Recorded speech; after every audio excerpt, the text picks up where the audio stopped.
Movie 2005 में release हुई एक एक्शन मिस्ट्री मूवी है जिसे ब्रिलियंट डायरेक्टर क्रिस्टोफर नोलन ने डायरेक्ट की है, जिनकी खासियत है कि वे सीधी सादी कहानी को भी ऐसे तरीके से दिखाते हैं जो आसानी से समझ में नहीं आती है। तो आज मैं आपको यह मूवी एक्सप्लेन करने का प्रयास करूंगा, तो अंत तक वीडियो में बने रहें और कहानी का मजा लें। कहानी की शुरुआत में ब्रूस वेन और रेचल दोनों खेल रहे होते हैं। तो रेचल को एक तीर का टुकड़ा मिलता है जिसे ब्रूस छीनकर छुप जाता है, मगर वह एक पुराने कुएं में गिर जाता है जिसमें एक छेद होता है जिससे बहुत सारे चमगादड़ निकलते हैं और ब्रूस के चारों तरफ उड़ने लगते हैं, जिससे ब्रूस बहुत ज़्यादा डर जाता है। फिर कहानी आगे शिफ्ट होती है जहां ब्रूस एक चाइनीज जेल में बंद होता है। वहां कुछ लोग उससे लड़ने लगते हैं तो वह सभी को मारकर बेहोश कर देता है, जिस कारण पुलिस वाले ब्रूस को एक अलग सेल में डाल देते हैं जहां उससे मिलने मर्ली डुकार्ड आता है और वह कहता है कि मैं रासल गुल का प्रतिनिधि हूं। हम इंसाफ के सिपाही हैं, जिससे पूरा अंडरवर्ल्ड डरता है, और अगर तुम्हें अपने जीवन में एक मकसद चाहिए तो कल तुम यहाँ से छूटने जा रहे हो। और पहाड़ों के पूर्वी ढलान पर एक नीला फूल खिलता है। अगर तुम उस फूल को लेकर पहाड़ी की चोटी तक पहुँच गए तो हम तुम्हें एक सुपर हीरो बना देंगे। फिर वो वहाँ से चला जाता है। अगली सुबह ब्रूस वेन वह नीला फूल लेकर पहाड़ की चढ़ाई में निकल जाता है और कई दिनों की मुश्किल चढ़ाई चढ़ने के बाद वह आखिरकार रासल गुल के ठिकाने पर पहुंच जाता है, जहां वह रासल गुल से मिलता है। तो रासल गुल उससे पूछता है कि तुम्हें क्या चाहिए। तो ब्रूस कहता है कि मुझे ताकत चाहिए नाइंसाफी करने वाले लोगों को सजा देने की। मुझे ताकत चाहिए उन्हें डराने की जो कमजोरों को डराते हैं। जिस पर डुकार्ड उससे कहता है कि दूसरों को डराने से पहले तुम्हें खुद अपने डर से लड़ना पड़ेगा। तो हमें बताओ मिस्टर वेन, तुम किससे डरते हो। तो कहानी वापस पीछे जाती है। जब ब्रूस कुएं में गिरा था तो उसके पिता थॉमस वेन उसे ऊपर उठा लेते हैं और उसके पिता उसे एक बहुत ही अच्छी सीख देते हैं, और वह सीख होती है कि हम गिरते इसलिए हैं ताकि हम दोबारा उठ सकें। फिर ब्रूस, उसके पिता और माँ एक नाटक देखने जाते हैं जहां ब्रूस लोगों को बैट्स के कपड़े पहने हुए देखता है तो वह डर जाता है और तीनों उस थिएटर से बाहर निकल आते हैं, जहां एक चोर ब्रूस की माँ और पिता को मार डालता है। जिसके बाद जिम गॉर्डन ब्रूस को बताता है कि हमने उस चोर को पकड़ लिया है। इसके बाद कहानी फिर से वर्तमान समय में शिफ्ट होती है, जहां डुकार्ड ब्रूस से कहता है कि तुम 6 लोगों से लड़ना जानते हो, मैं तुम्हें 600 लोगों का सामना करना सिखाऊंगा। तुम छिपना जानते हो, मैं तुम्हें गायब होना सिखाऊंगा। जिसके बाद कहानी फिर से पास्ट में जाती है, जहां अब ब्रूस थोड़ा बड़ा हो गया है और वह अपनी बचपन की दोस्त रेचल के साथ अपने पिता और माँ की कोर्ट की सुनवाई में जाता है। और जब जज पूछता है कि कोई और गवाही देना चाहता है तो ब्रूस वहां से चला जाता है, क्योंकि वह अपने साथ एक गन लेकर आता है जिससे वह चोर को मारने ही वाला होता है, पर फैल्कोनी के गैंग की एक लड़की उसे पहले ही मार डालती है। तो ब्रूस फैल्कोनी से मिलने जाता है और उससे कहता है कि इस शहर में कोई है जो तुमसे नहीं डरता। तो फैल्कोनी कहता है कि तुम मुझे नहीं जानते, वरना तुम मुझसे जरूर डरते। तुम मुझसे इसलिए नहीं डरते हो क्योंकि तुम्हें लगता है कि तुम्हारे पास खोने के लिए कुछ भी नहीं है। पर तुम्हारी उस दोस्त का क्या जो वकील है, या उस बूढ़े बटलर अल्फ्रेड का क्या जो तुम्हारे साथ रहता है। फिर फैल्कोनी ब्रूस को मारकर वहां से बाहर फेंक देता है। तो ब्रूस वहां पर खड़े एक भिखारी से उसका जैकेट बदल लेता है और वहां से भाग जाता है। जिसके बाद कहानी वापस वर्तमान समय में आती है, जहां डुकार्ड ब्रूस को उस नीले फूल को जलाकर उसका धुआं सूंघाता है, जिससे उसके मन में वही छवि बनती है जिससे सबसे ज्यादा डर लगता है।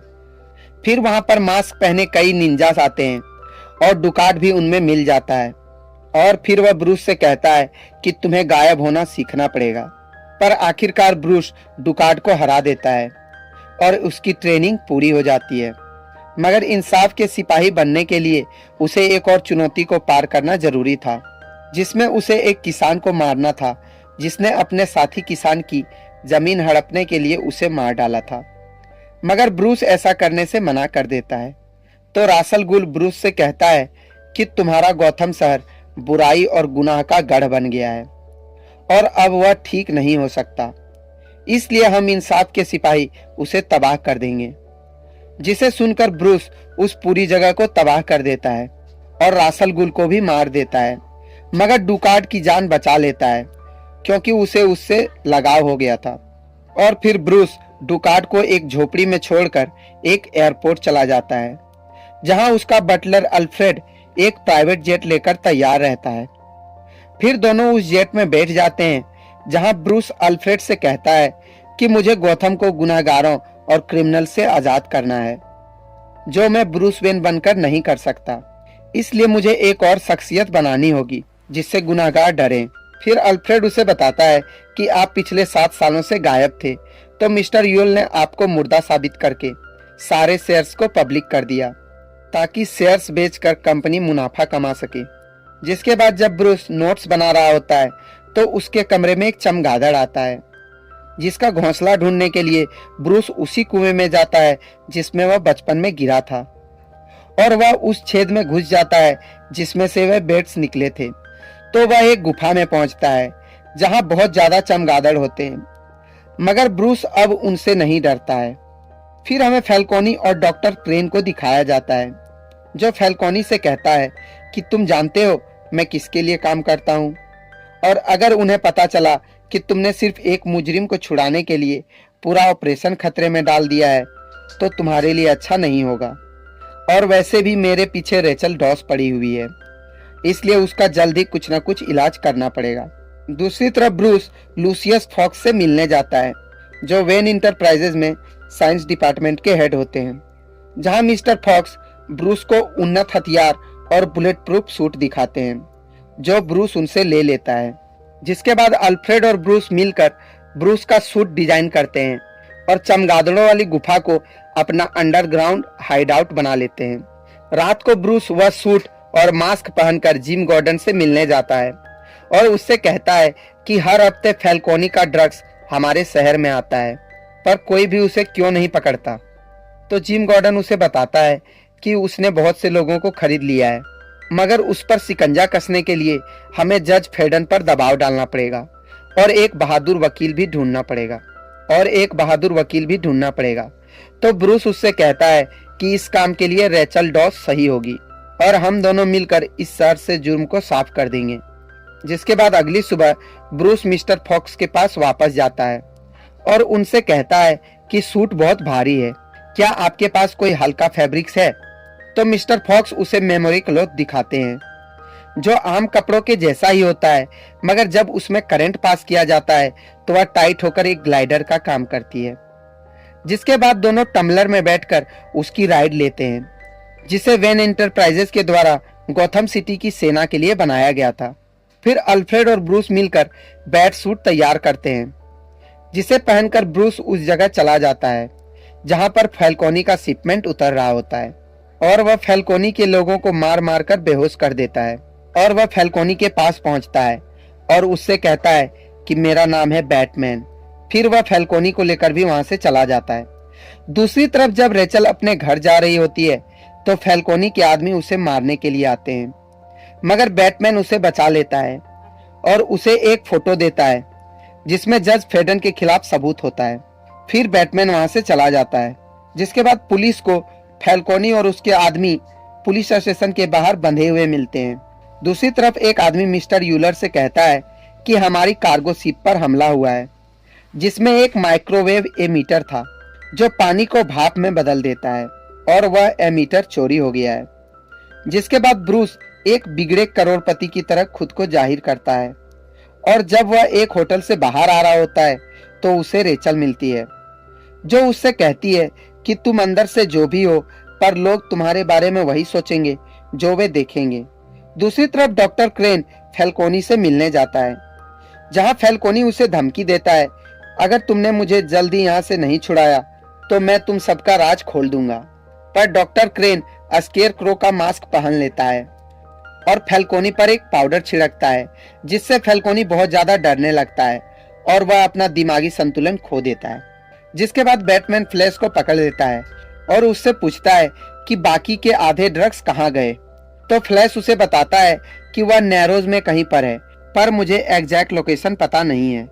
तो बैटमैन नैरोज चला जाता है और जांच करने के लिए वह एक घर में जाता है, जहां स्केयरक्रो उस पर भी वही पाउडर छिड़क देता है, जिससे बैटमैन को डर लगने लगता है और स्केयरक्रो बैटमैन के शरीर में आग लगा देता है।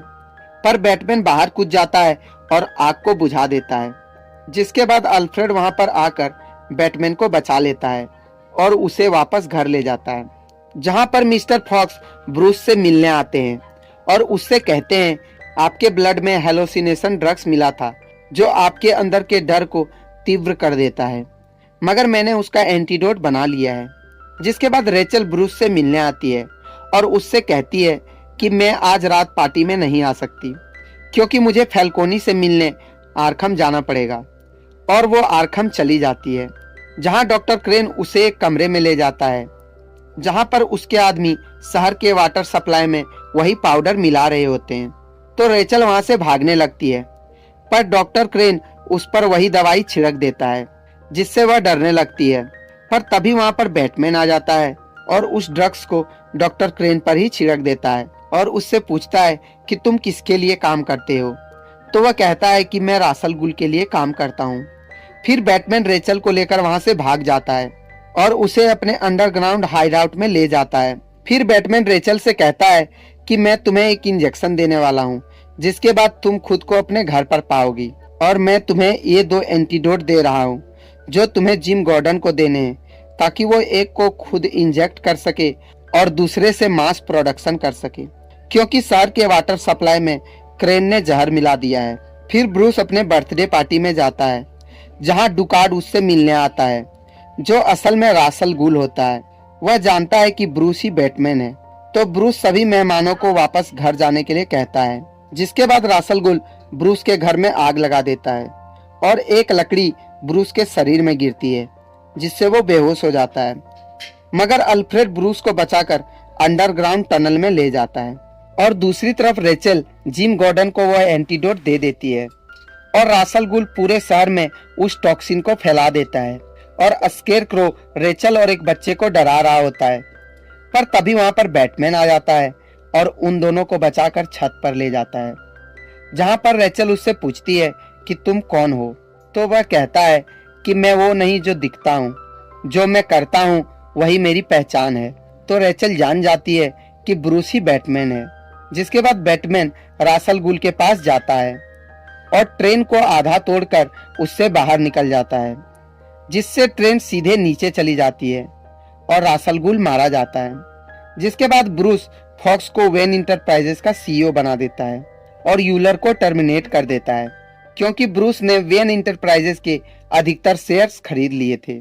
जिसके बाद रेचल ब्रूस से मिलने आती है और उससे कहती है कि मैं तुमसे बचपन से प्यार करती हूँ, मगर हम तभी एक हो सकते हैं जब गॉथम को बैटमैन की जरूरत ना हो।